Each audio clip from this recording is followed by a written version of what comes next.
Welcome into the New Orleans Pelicans Podcast, a podcast dedicated to everything you need to know about the squad. Hear from those who cover the NBA on a daily basis. The New Orleans Pelicans Podcast starts right now.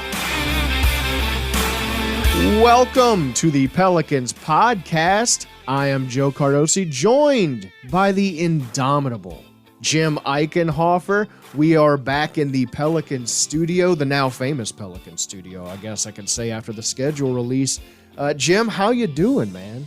I'm doing well, Joe. It's great to be back here. It's been a little while. It's been a few weeks since I've seen you. I was on vacation for quite an extended period of time. Well, which you know, was you great. had to sign a lot of autographs, take a lot of pictures with babies. I was on tour in the Northeast for a while there. But yeah, no, you're right. This studio made a nice cameo during the schedule release video that involved CJ McCollum and Jaleel White. It was awesome production. Many people know Jaleel White as Urkel, but he has a great career otherwise. But yes, they get compared to each other a lot, and they filmed a promo right here in this very studio. And, you know, I wasn't entirely – I had heard here and there about how there's been comparisons, you know, looks-wise between CJ McConnell and Urkel, but – I didn't know if it was something that was so well known. It sounds like it really was kind of a thing that people know.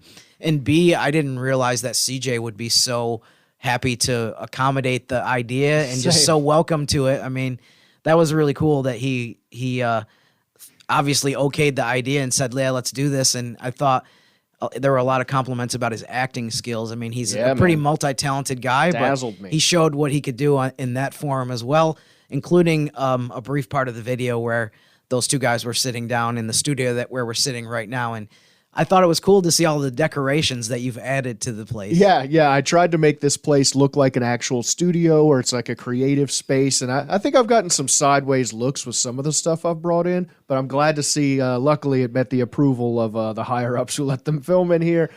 So yeah, it was cool to see the Pelicans Podcast studio in the background. Cool to see them having fun with the schedule release. You know, I think people, we need some good vibes in this city. We want to look forward to something, and that was a fun way to kick things off. It really was, and I mean, to me, it got hugely high marks across the board. But for me, I think the number one area that I give it props was the creativity. Yeah. There was a bunch of NBA teams that had funny videos or popular videos, but involving the schedule release. But there were multiple ones that did the TikTok. And once again, I was not aware of this until yesterday when I saw people doing it. There's a TikTok trend apparently where you drop a bunch of glass jars down steps, and the container breaks. Yeah. And so there were multiple teams that the first one I saw it, I was like, what the heck is this? But there were multiple teams that did it. I mean, whether or not you like the idea, I think you have to take away points when a bunch of teams do the same thing. So you can't compare if you're the hopping Pelicans. on a trend, it's not going to have any longevity, period. Right. This one has staying power. It's funny. Go check it out if you haven't already. The schedule release video is absolute fire. Big props to the video team. And it's an interesting schedule when we actually look at the schedule that they released. A little bit different than we've seen in previous years. Yeah, and by the way, too, before I get into some of the details, I want to get to the bottom of how they got Jaleel White to come in and shoot the video and be part of it. I thought that was awesome that they were able to get him. And absolutely. Something that people on social media took notice of, as well as like people were saying, like, man, they got Urkel for this. Yeah. This is amazing. But in terms of the schedule specifically, I think one of the first things I do every year when the schedule comes out or when we see the first draft of it is look at the very beginning part, look at the first 10, 12, 15 games just to see how that unfolds. And it's important to get off to a good start. It's the thing we've struggled with, and this is going to be an important stretch of the season. Yeah, we've talked about it a lot over the last few years, and unfortunately in a negative tone in terms of that they've repeatedly had a tough time in the first dozen games of the season. Yeah. One of the stats that I looked up yesterday, which made me sad for a second, but still was something to think about and know about, is they have not started, 12 games might be a little bit of an arbitrary number to pick out, but in the first 12 games of the season, they have not had a winning record since 2014. So they were 7-5 9 years ago to start that season. Yeah. Every season since then, they've been 6-6 or worse. They were 6-6 to start last season. So I say that all to kind of set up the fact that one positive, I think, from the schedule this season is 10 of the first 15 games are at home. Yes. I think for a big stretch of last season, they proved over and over again, especially when the team was healthy, that they can consistently win at home. So there's a legitimate home court advantage. I love to see the Exactly. Pelicans fans stepping up and actually like putting wind in the sails of this team. And it legitimately feels when you see all those home games that there is something to that now in a way that I don't know if you could have said in some years previous. Right. And so 10 of the first 15 games on the schedule are at home. So I think that's a big positive and a big plus. Another thing I noted about the schedule overall is they only, of the 41 games that are on here, obviously there's 2 games that have to be filled in later that I'll get into that with more detail later in the show. But of the first 41 games on here, only 9 of them are against the East, which means you play 32 of your first 41 against the West. So you got to make some hay. You mentioned, Joe, how it's important to get off to a good start. It's important for confidence.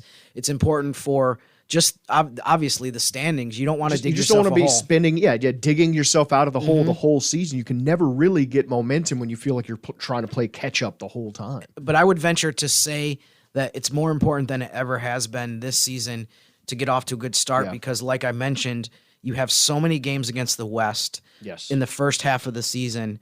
You're talking about a bunch of teams where the tiebreaker could come into play, the head-to-head record could come into play. I think, and the other factor too is just, and we'll probably get into this more later too. The West does not have that many teams that are pushovers.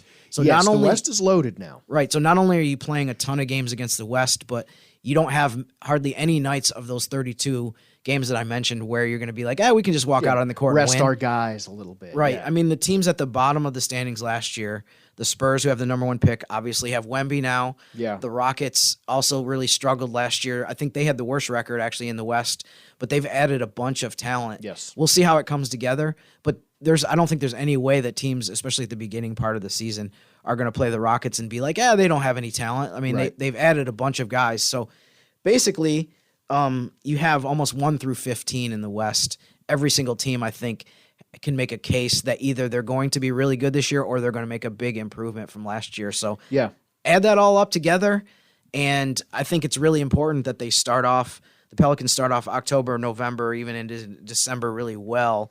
But the good news is, like I said, 10 of 15 to start the season in the Smoothie King Center. Hopefully that will give them a boost and they can get off to their best start in a decade if they can get off out of the gate quickly. One of the games that we're talking about here, you got to talk about the Spurs and Pop, who just seems to be, I don't know what rabbit's foot he has where he just gets to wallow in prosperity all this time.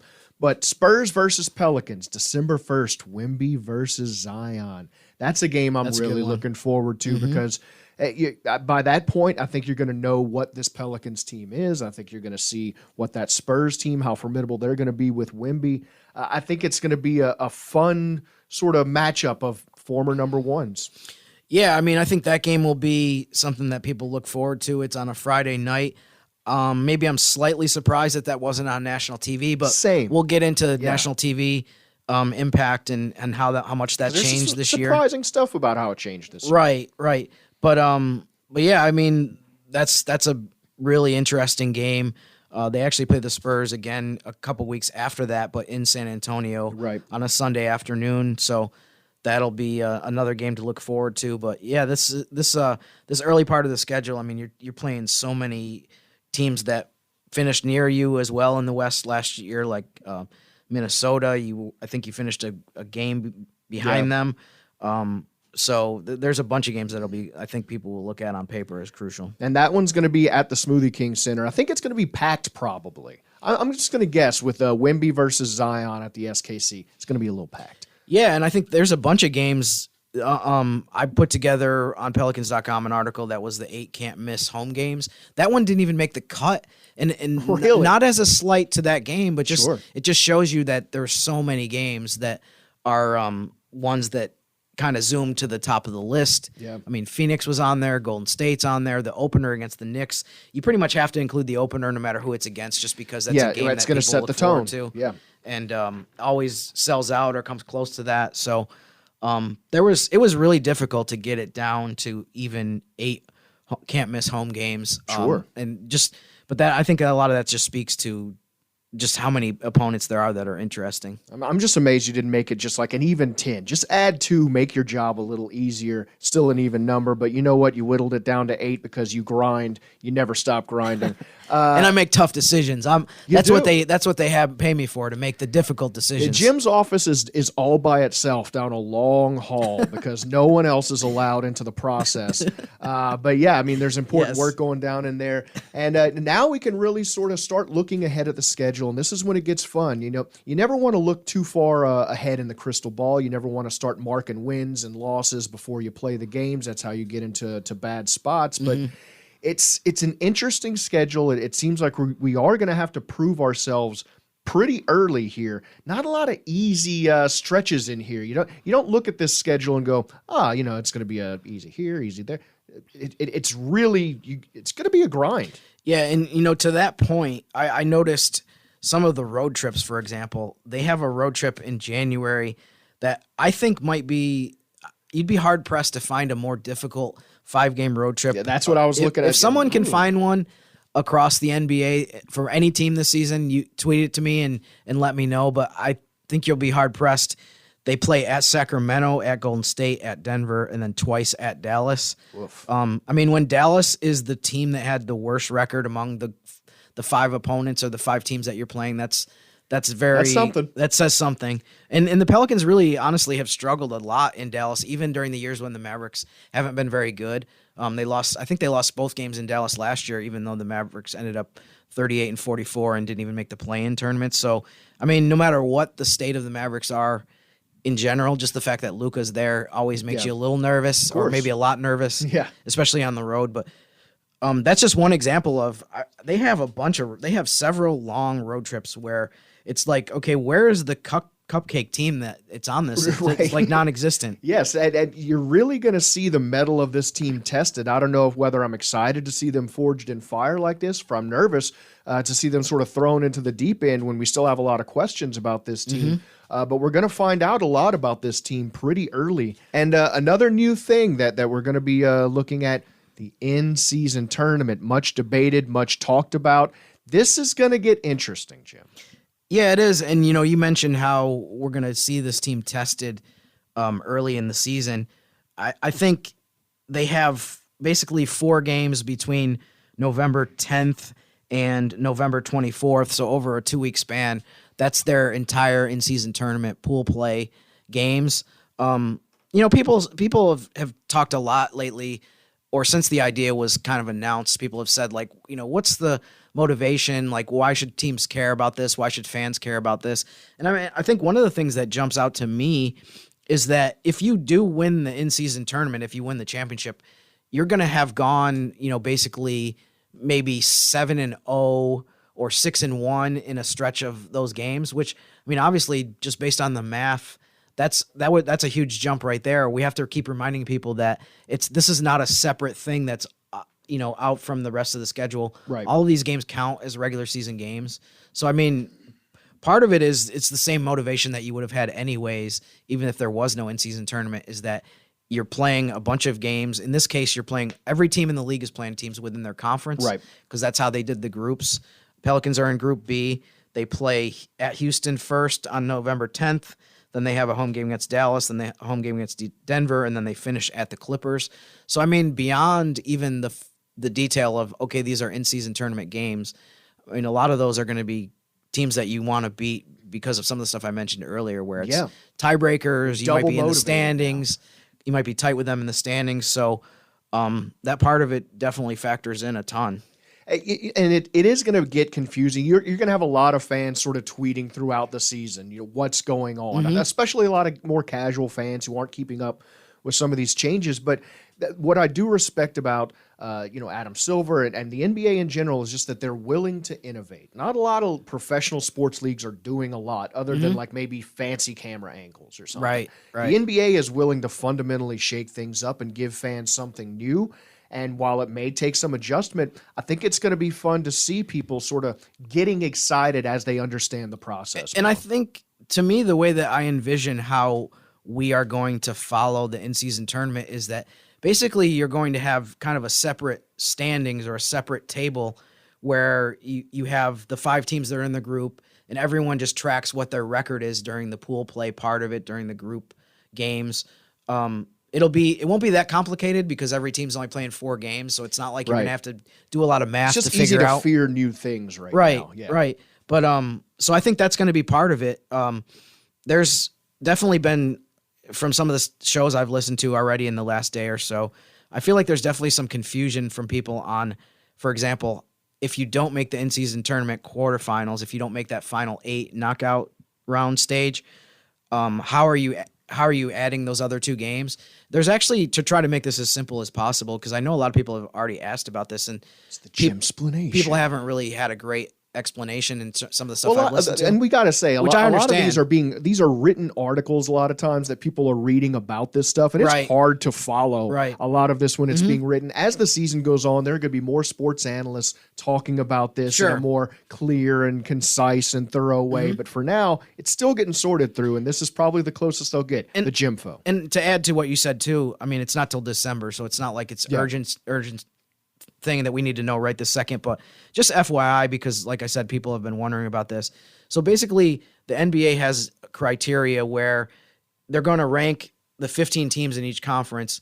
The top 4 teams are going to be in the quarterfinals of the knockout rounds and play against each other. The top 4, the teams that advance from the quarterfinals will go to Las Vegas to play in the semis in the championship game. Right. For the 22 teams overall in the league that do not make the quarterfinals, there's criteria based on how you finish in the pool play or the group stage, and then they're going to like match teams against each other based on a lot of it. And I think first priority is going to, if you only play a team, you're only scheduled to play a team 3 times, they're going to try to add in a 4th game against that team. So, for example, the Pelicans, just to make it a little bit simpler, they already have 4 games against every team in their division. Right. Because that's the way that the league does it. So most likely those 2 games will be teams that they don't play 4 times, and I don't know if I can get into it any more deeper than that without confusing the heck out of people. Yes, it's Inception-like right now, and we promise it will get clearer as you become more used to hearing about these things. Right now, everything's new. It's still a bit spotty and confusing. They put a rabbit's foot in a vault, and then if it comes out a different color, then this team plays or a different animal. Yeah, But we promise it is much simpler than it seems right now. Eventually, it's hard for us to explain it to you all in one podcast and stay concise. But it's going to get discussed as the season progresses. And I'm just, again, excited to see them innovating in the league and trying some new stuff out and garnering interest and making games count in a stretch where generally they kind of don't. Yeah, to add a couple things onto the in-season tournament stuff before we move on to other topics. One of the things that I think people have mentioned that I agree with is I think that they need to install more of a specific reward for a team winning. Yeah. Because a lot of people say, like, okay, as a fan, why should I care that much about the tournament overall? One of my ideas that I think people have received well so far, at least the people I've discussed this with, is, to me, if you win the in-season tournament championship, you should be able to get a tiebreaker advantage on everyone. So basically, when the season ends in April, if you got swept by the Rockets, sure, and you're tied with them at the end of the season, but you won the in-season tournament, you should get the tiebreaker against them as well as everyone else. That's at least some small thing. Yeah. And one of the other ideas, this wasn't my idea, but that takes it to a higher level than what I'm proposing, is that you automatically make the top 6. So if you finish outside of the top 6 in the standings in your conference at the end of the regular season, but you won the in-season tournament championship, you automatically are in that. And I think the thing I like about that idea is the teams at the bottom of the standings. I mean, there's going to be teams that already by mid-November, when the in-season tournament starts, are like 2-11 or whatever. Right. Teams like that would put more weight on trying to win the in-season tournament title, because they would know, okay, if we win this, we can get in the playoffs no matter what. So something in your pocket. Those are a couple of the ideas. And I like it. Another thing that people have talked about is the tangible reward right now for the players is if you win the title, you get each player gets $500,000. I think second place is maybe 200,000, and then it kind of goes down from there. It's about your salary. Yeah, exactly, something like that. Yeah.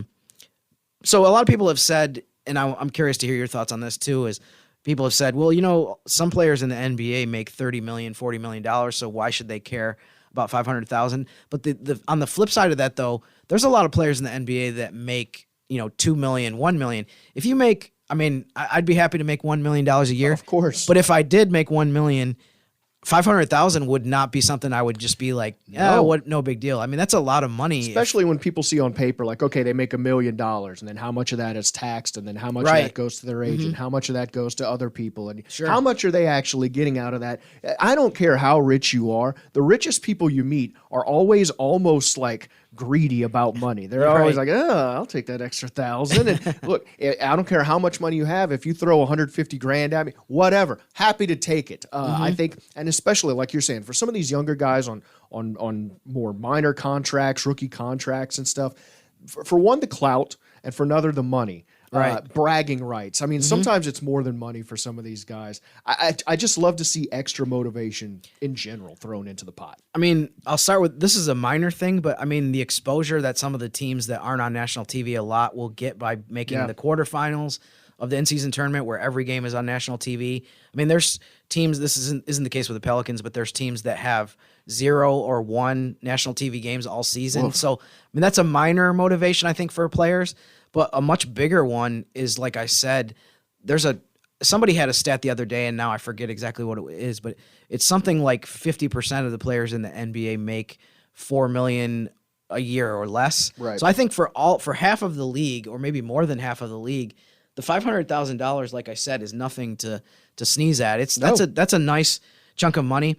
I was joking with somebody yesterday too when the schedule came out about how, if I was one of the players kind of at the end of the roster that are making the minimum, or making like what we consider to be not that much money for an NBA player, I would be in the locker room like subtly dropping hints to the guys that make a lot of money and say like, if we got to win this in-season tournament title so my kid can go to college. Or, I'm not going to be able to eat shoes. Right. Can't afford them though. But the person I talked to about this though gave what I thought was a hilarious and great, perfect response for somebody that works for the Pelicans too. They said to me, they were like, Jim, you really think that Naji and Jose and guys like that are going to be subtle about the way that they give hints? Yes. It's like, no, they're going to be going in there every day and being like, hey, B.I., CJ, Zion, you got to average 50 in this in-season tournament. Yeah, we got some characters. I think it could get fun, and that's going to go across the board. There's a lot of locker rooms we don't understand the dynamics of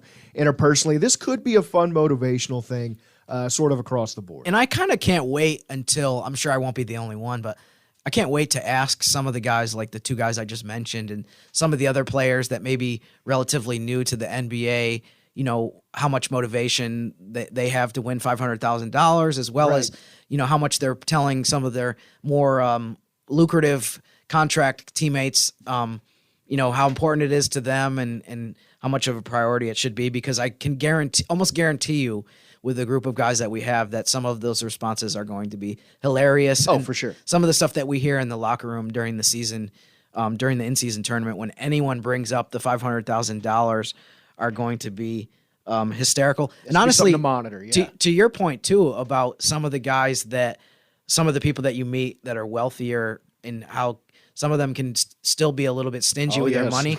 I bet you there's still going to be some guys on this team that make serious bank that also are going to be like, I want that $500,000.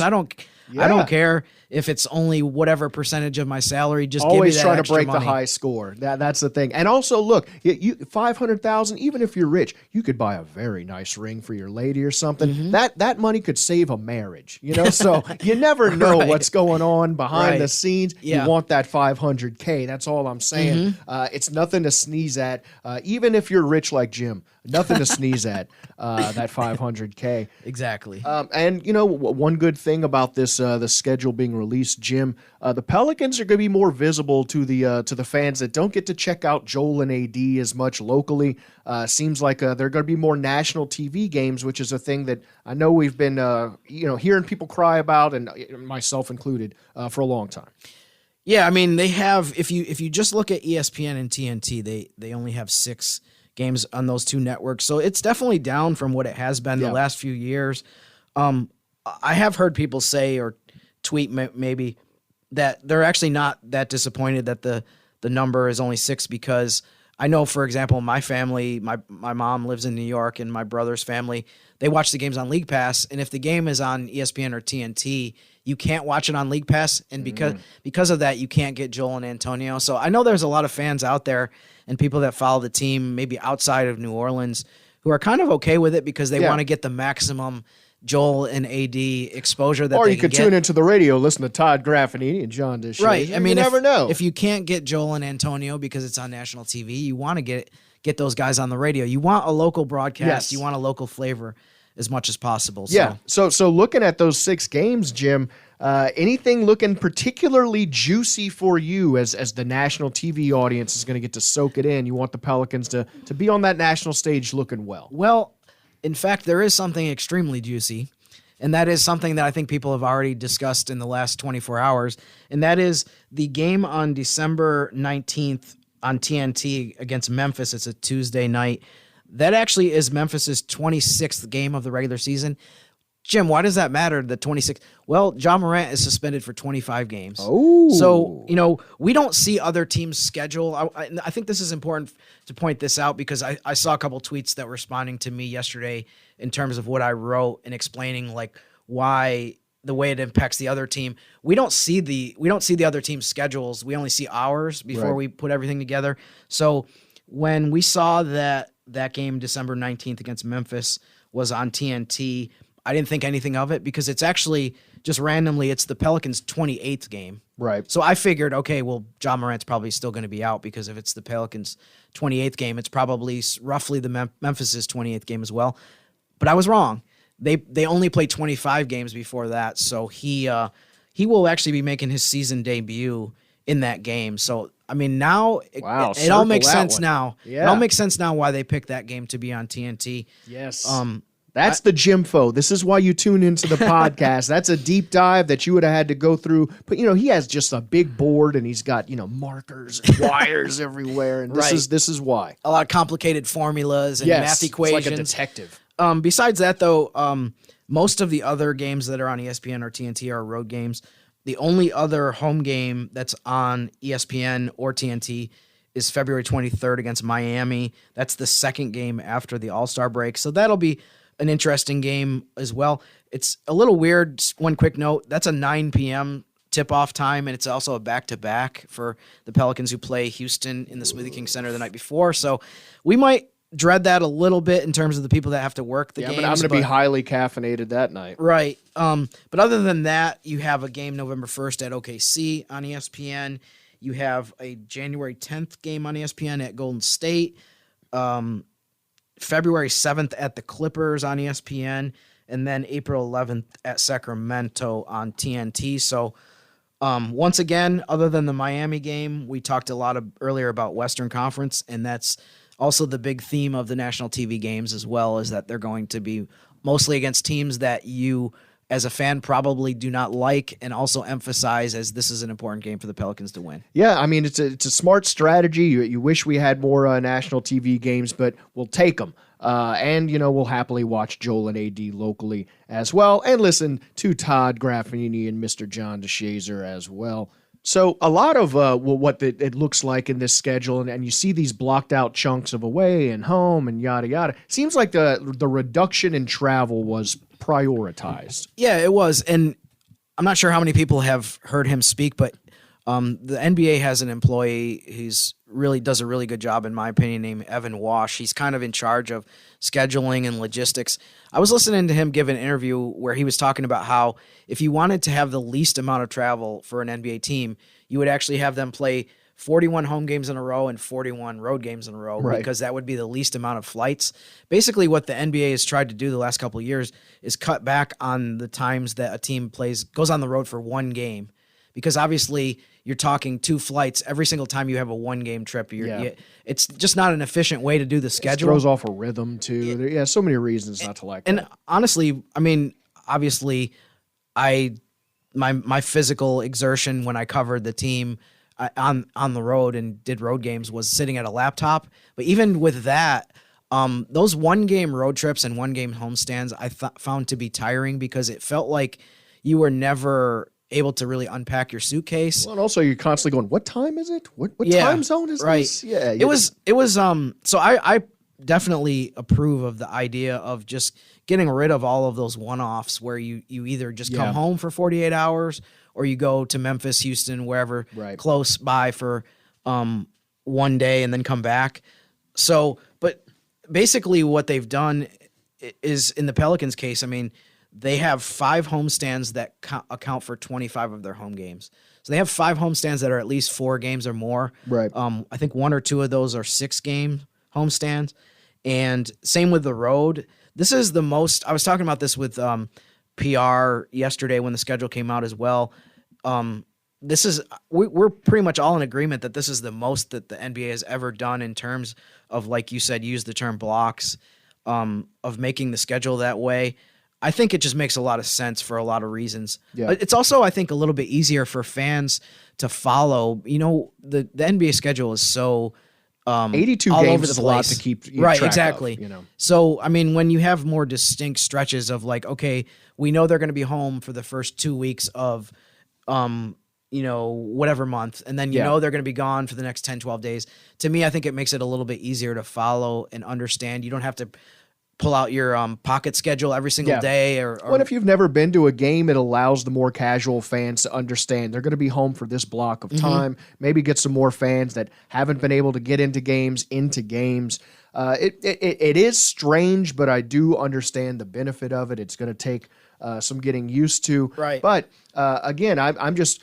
Congrats to Adam Silver and the NBA. They're one of the leagues that are innovating and trying new stuff. To have the loins to see whether it's going to work or not, and to understand you're going to weather some criticism. Just the fact that they're willing to try it, I love to see it. It's going to be interesting to see how we, the players and the media in general, just sort of adjust to this as the season goes on. Yeah, and I think, I mean, for the most part, I'm sure there's always exceptions here or there, but I think most of the changes that the NBA has made so far, and we'll see what the reaction is to the in-season tournament, but everything else as far as the play-in tournament, the baseball series idea where you play two games against the same team in the same city, playing both LA teams on the same trip, playing both New York teams on the same trip, which the Pelicans have done here and there in the past, not this season though. I think all of those ideas that I listed to me they've gotten way more positive reaction and feedback than negative. Yeah. So I think most of the stuff that the NBA has done has gone over really well. There's very little downside, I think, to some of these ideas, but there's very evident reasons that you can say, okay, this makes a lot of sense to, right. I mean, go to Utah like the Pelicans will right after Thanksgiving and play both games there. Don't fly to Salt Lake City once in November and once in March for who knows why. Yes. I think a lot of those ideas have been good, and I'm all in favor. I do think that the in-season tournament idea may be the biggest test so far of people, because there's already been, you know, some fans have instinctively or had reactions that have been negative. I fear change. But I'm really curious to see how it goes and to see. I mean, I'm going to go out on a limb and say that I think there's always going to be some people that don't like it, but I think that there's going to be a portion of people who say, you know, I thought this was a bad idea or a worthless idea. I'm always one of those people who gets dragged into being like, oh, okay, I was wrong. Yeah, I think exactly. There's going to be a lot of those. Yeah, people. Exactly. So we'll see how that goes. But I mean, I think a lot of the other stuff is continuing to, like you said, reduce travel, make it a little bit easier. We want the players to be on as optimal of a sleep schedule as they can be. And I know from 7 years of covering the team and being on every single road game that you get into these stretches, you know, where we happened a lot more like in the previous decade than it is now after some of these adjustments. But you have stretches where you go to sleep at 3 or 4 a.m. a bunch of days in a row, or say like 3 out of 4 days. Yeah. You wake up on that 5th day and you're just like, it's 11 a.m. and you're like, how come I'm still in bed? Yes. So I mean, and like I said, I'm not doing anything physical. Yeah. You can only imagine how much of a toll it takes on the players. So, everything the NBA is doing is trying to address that, and we see specifically with the Pelicans schedule a bunch of ideas that they've implemented that were not in place even 5 years ago. Yeah, no, it's innovative. It's going to be interesting, and we're going to see how it works out. Jim, now's the time we could start getting excited about the season. We could start circling some games. We could start rah-rahing. We can start planning our sleep schedules and our party schedules. The time is nigh, my friend. Are you ready for a Pelican season? I'm starting to get really close to 100% mentally ready. I'm not quite sure if I'm there. I still have 1 week. I never know if I am. Yeah, I still have 1 week of vacation left, and I think after that, I definitely will be like ready to go. So yeah, you can have a nice tan. Yeah, I think I already made a dent in that in the last couple weeks while I was on vacation. But yeah, I'll go all the way the next time I go on vacation in September. I was about to say I've been working on my tan very well just walking from my car to my house because it's 1,000 degrees every day. Or from here to the parking lot even. Yeah. People are just like, why is there a wet salamander man walking around? It's just me, and I needed to get something out of my car. Sorry. So yeah, stay hydrated out there. Stay cool, New Orleans. Speaking of staying cool, big thanks to Mr. Jim Eichenhofer, as always, for the Jimfo. All the info you need, give him a follow at Jim_Eichenhofer on X. It still feels weird to say. I'm going to call it Twitter. Yeah. We will talk to you once again at some point in the future. We're going to keep it mysterious. Ooh. But until then, go, Pels! Thanks for listening to the New Orleans Pelicans Podcast, presented by SeatGeek. Join us 3 times per week on Pelicans.com, the Pelicans mobile app, or you can subscribe to the podcast on iTunes. We'll see you next time right here on the New Orleans Pelicans Podcast, presented by SeatGeek.